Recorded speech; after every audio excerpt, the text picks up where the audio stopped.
First, install the mattress on the bed. You can put the foam into the foam base pocket with an additional 3 inches. After that, hang the palm onto bed end panel and adjust the hooks to the best position. Connect the quick connector to the palm unit and pull the extra length of power cord through the cable management loops. Next, connect the plug to the main power socket and turn on the power switch.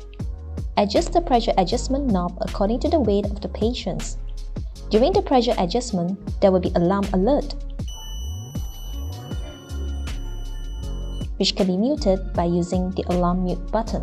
When the mattress is of normal pressure, the light will show as green. Do remember to unmute the alarm mute button. Yellow light will be shown when it is in low pressure and the alarm will ring to make sure the patient's safety.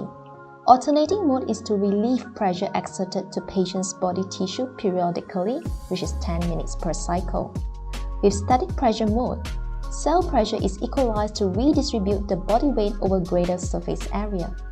For emergency CPR operation, pull the CPR tags to quickly deflate the mattress.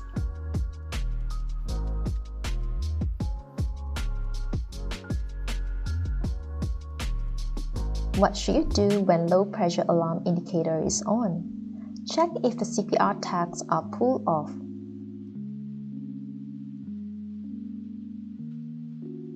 Check if the connector along the tubing inside the mattress are secured.